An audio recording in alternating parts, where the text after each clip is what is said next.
Hello दोस्तों, प्रेरणादायक कहानी लेकर के आई हूँ। मैं पिछले कई महीनों से प्रेरणादायक कहानी, सीख भरी कहानी का संग्रह से आपको वीडियो शेयर करती हूँ। तो प्रेरणादायक कहानी, जैसा कि नाम से ही आपको पता है कि हर किसी के पीछे एक मकसद होता है या दूसरों से प्रेरित होकर कोई काम करता है। लेकिन इस प्रेरणा के पीछे सच पूछिए तो ये सीख भरी कहानियाँ बहुत ही ज़्यादा लाभदायक होती हैं, क्योंकि इन्हीं सीख भरी कहानियों से जो इंस्पायर करने वाली होती हैं, या मॉरल ऑफ द स्टोरी अक्सर लिखा रहता है बुक्स के नीचे कि इस कहानी से हमें क्या शिक्षा मिलती है, या मॉरल ऑफ द स्टोरी करके, तो उस मॉरल से ही हमारे अंदर में जो बदलाव आता है वो तारीफ़े काबिल होता है। यानी नकारात्मकता बिल्कुल उड़न छू और सकारात्मक हमारे में प्रवेश करती है। तो ये सकारात्मकता का जो विचार है, या हमारी जो सोच है, या हमारा जो अंत है, वो इतना सुखदायी होता है और इतना हम अपने में बदलाव महसूस करते हैं कि पूछिए मत। तो ये बहुत हमारे लिए ज़रूरी होती हैं। तो कहानी के संग्रह में से मैंने एक शीर्षक निकाला हुआ है, एक कंजूस की कहानी। देखिए, हमारा क्या है, जीवन एक कबड्डी की तरह है कि जैसे ही हम पाला छूने लगते हैं, जीतने लगते हैं, दूसरे जो कि है पैर खींच करके पीछे ढकेल देते हैं। ऐसे ही हमारा जीवन होता है।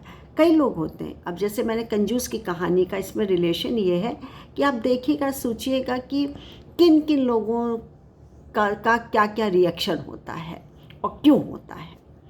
तो चलिए, एक बार की बात है, एक धनी सेठ था, काफ़ी धनी था, लेकिन अव्वल दर्जे का कंजूस। एक ढेला किसी को दे ना पाता था। और तो और जो आस पड़ोस में भजन कीर्तन, उत्सव, तीज त्योहार, पाठ कीर्तन कुछ भी होता था, मजाल है वो एक कौड़ी भी दे दे, एक पैसा भी दे दे। उल्टा लोगों से कहता था, क्यों बर्बाद करते हो अपना पैसा, बचा करके रखो, ये वो है। सब लोग टोहल्ले मोहल्ले वाले उसकी इस अदा पे दुखी थे। नाते रिश्तेदार आ जाते थे, जो खाया पिया ठीक है, लेकिन कभी नहीं कि एक्स्ट्रा भी उनके लिए कोई भी कुछ करे भी। यहाँ तक कि उसका बेटा भी था, वो भी दुखी था, उसको भी पैसे नहीं देता था। खाओ कमाओ अपने आप, हम क्या जाने, नहीं देता था। बेचारा कभी कभी दुखी हो जाता था। खैर, सबका समय आता है, उसका भी समय आया सेठ का, और मृत्यु हो गई। और मृत्यु में आस पड़ोस, नाते रिश्तेदार कोई भी शामिल नहीं हुआ, बल्कि बस देख करके लौटने लगे कि अरे, मतलब कमेंट, ताना भी देने लगे कि अरे इसको मिट्टी में कौन जाएगा, ये तो वहाँ का कंजूस है, कभी हम लोग की सहायता इसने नहीं की, तो हम क्यों इसकी मिट्टी में जाए, हम क्यों इसकी सहायता करें।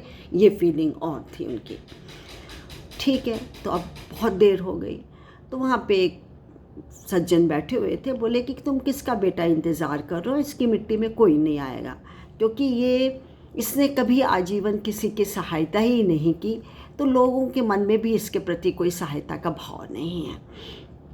तो उसका बेटा ने कहा, चलो ठीक है। मुश्किल से 4 कंधे मिले, कैसे कैसे रिक्वेस्ट करके, और जैसे अर्थी उठने लगी, और शोर शराबा, क्या मतलब, रोते रोते, मतलब इतना विलाप, इतनी व्यथा, इतना दुख, इतनी पीड़ा थी कि सारे लोगों का एकदम जो जैसे जलूस सा निकल रहा था, और वो मिट्टी की तरफ आ रहे थे। कोई छाती पीट रहा है, कोई सिर पीट रहा है, हमारे सेठ जी, अब हमारा क्या होगा, हमारे बच्चों का क्या होगा, हमारे स्कूल के बच्चों की फ़ीस कौन भरेगा, हमको कपड़े कौन ला के देगा। मार विलाप कर रहे हैं, सब विलाप कर रहे हैं। और 2-4 जो खड़े थे वहाँ पे, वो कह रहे हैं, ये कैसे हो गया अचंभा। खुद उनका बेटा भी अचंभित था। तो भाई पूछा गया कि भाई क्या बात है। बोले, अरे सेठ जी पूछिए मत, क्या क्या नहीं किया हमारे लिए। इन्होंने कितनी धर्मशालाएं खुलवाई, कितने स्कूल खुलवाए हैं, कितने अनाथालय खुलवाए हैं, कितने हॉस्पिटल्स खुलवाए हैं। और तो और ये गरीबों का इतनी मदद करते हैं कि भले अपने मुंह में इनके गस्सा नहीं जाता, लेकिन दूसरों को ये खाना खिलाते हैं। अपने भूखे रह जाते हैं, लेकिन दूसरों का पेट भरते हैं। कितने उन्होंने तालाब, कितने उन्होंने जो कि ये नहर और ये सब मतलब दिए हैं, सहायता की है।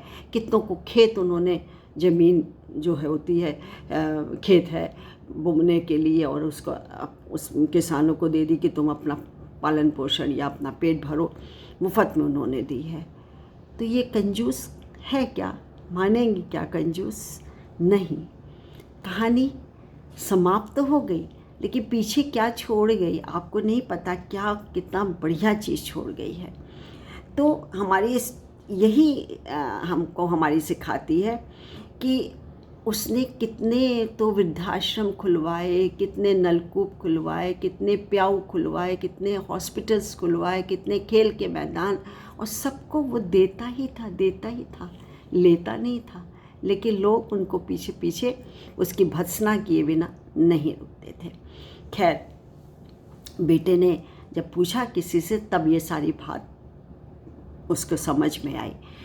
तो उसने ये पूछा पंडित से कि लेकिन मुझे तो पिताजी ने कभी बताया ही नहीं इसके बारे में, बल्कि उल्टा मुझे ही वो पैसा नहीं देते थे।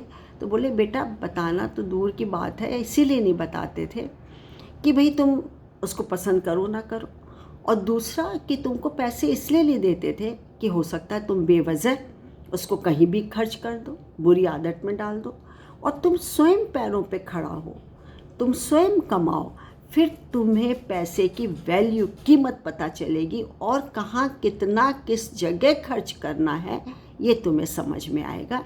इसलिए सेठ जी आपको पैसे नहीं देते थे, या अपने आप पर खड़े रहिए इसलिए कहते थे। तो किसी बड़े ने भी कहा है, बुज़ुर्गों ने, कि नेकी कर दरिया में डाल, और सचमुच नेक काम का ऐसा ही रूप होना चाहिए कि एक हाथ से करें, कुछ किसी को दें, तो दूसरे हाथ को भी पता ना चले कि हमने दिया है, कुछ दिया है, दिखाने के लिए नहीं। जैसा कि सेठ जी के अड़ोसी पड़ोसी नाते रिश्तेदार क्या करते थे, ताना तो मार देते थे, उनकी टांगें तो खींच लेते थे, लेकिन वो चंदा ले करके फ़ोटो खिंचवाना है या नलकूप या कुछ भी खुलवाना है, वो सिर्फ अपने स्वार्थ लाभ के लिए करवाते थे कि फ़ोटो खींच जाए, नाम हो जाए। लेकिन अपनी दमड़ी उन्होंने भी खर्च नहीं की, वो चंदा ले करके ये कार्य करते थे। कौन महान हुआ, कौन ज़्यादा कंजूस हुआ, मुझे बताइए ना। तो ऐसे लोगों को तो दुनिया में सलाम दे करना चाहिए। तो बच्चों, खास करके किशोर वर्ग जो आज भटक रहा है, जो आप आज संस्कार से दूर जा रहा है, संस्कार विहीन हो रहा है, उनके लिए बहुत बड़ा ये संदेश है कि आप भी ऐसे ही महान कंजूस बनिए, फिर देखिए जीवन कितना प्रसन्नता से भरपूर हो जाएगा। संतोष जो मन में एक होगा वो तारीफ़ के काबिल होगा। आज के लिए इतना ही, फिर मैं एक नई कहानी के साथ आऊँगी। मैं अपना परिचय दे दूँ, मैं डॉक्टर मंजू जैन, मेरा आपको नमस्कार। मैं retired associate professor pharmacy saint degree college Kanpur. Bye, thank you.